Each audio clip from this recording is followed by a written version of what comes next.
నమఃశంకరాయ వాగర్థావివ సంపృక్తౌ వాగర్థ ప్రతిపత్తయే జగతః పితరౌ వందే పార్వతీ పరమేశ్వరౌ ఆదిత్యాయ చ సోమాయ మంగళాయ బుధాయ చ గురుశుక్రశనిభ్యశ్చరాహవే కేతవే నమః.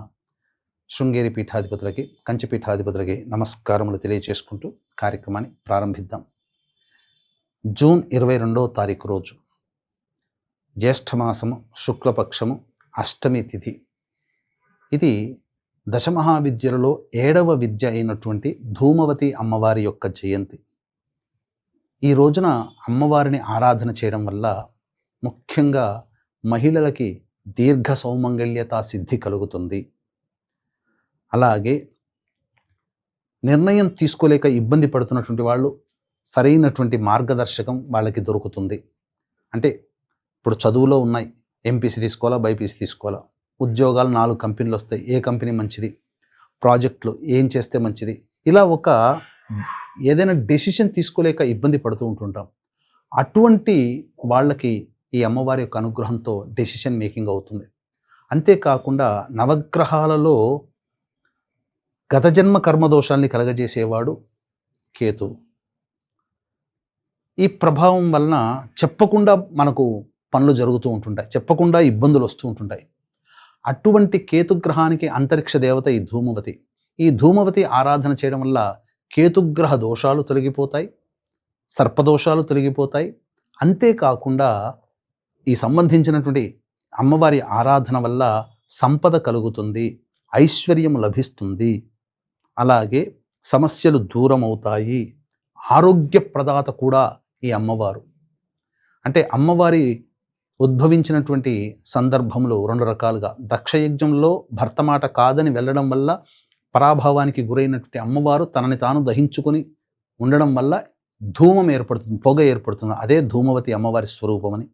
అలాగే ఇంకొక విధానంలో ఆ యొక్క అమ్మవారు ఒకసారి పరమేశ్వరుణ్ణి అడుగుతుందట, ఏమని, నాకు ఆకలిస్తుంది ఏదన్నా పెట్టు, ఆకలిస్తుంది ఏదన్నా పెట్టు అని.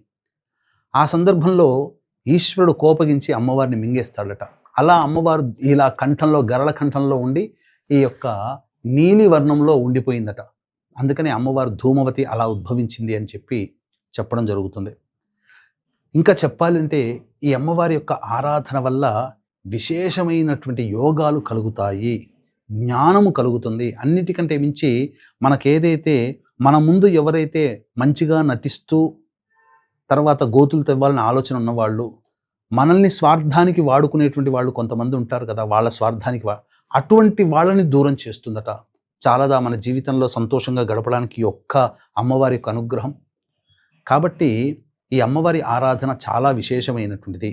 అయితే 10:24 వరకు ఉదయం ఈ యొక్క ఉత్తర నక్షత్రం ఉండి తదనంతరం హస్తా నక్షత్రం వస్తుంది. హస్తా నక్షత్రానికి అధిపతి ఈ యొక్క చంద్రుడు, కాబట్టి మనఃకారకుడైన చంద్రుడు.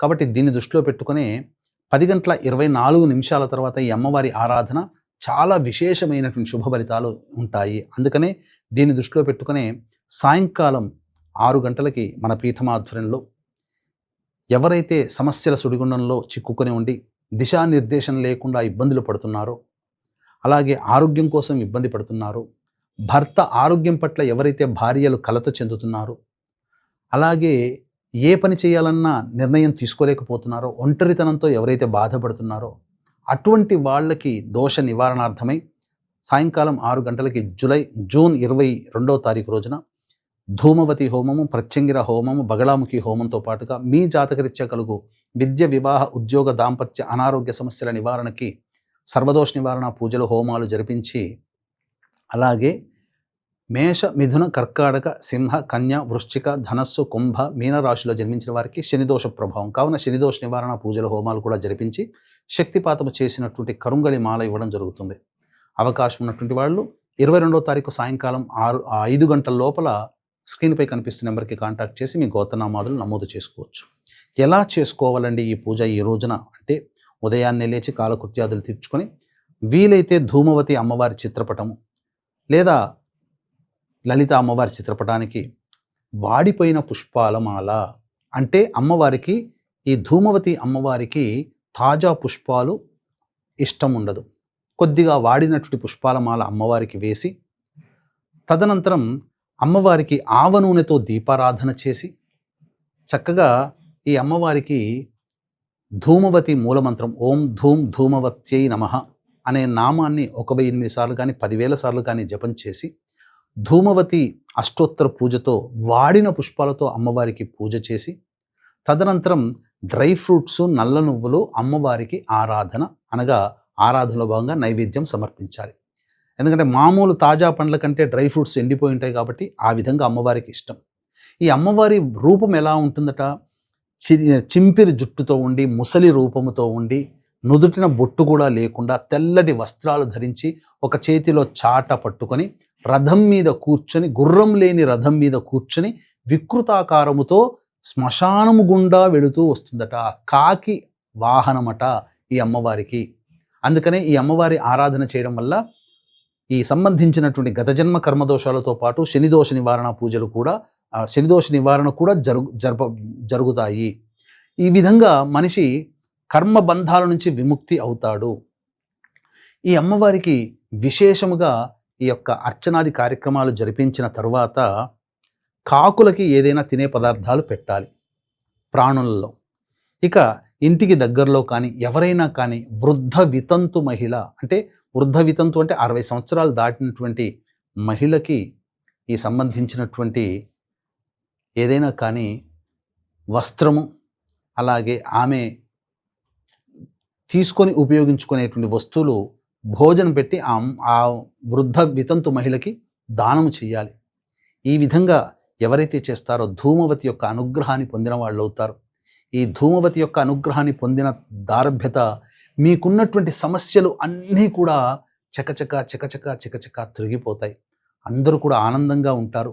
గృహం కొనుక్కోవాలి, అలాగే లోన్లు శాంక్షన్ అయ్యి ఇంట్లోకి ప్రవేశించాలనుకునే వాళ్ళకి ఈ జూన్ 22వ తారీఖు అద్భుతమైనటువంటి రోజుగా చెప్పబడి ఉంది.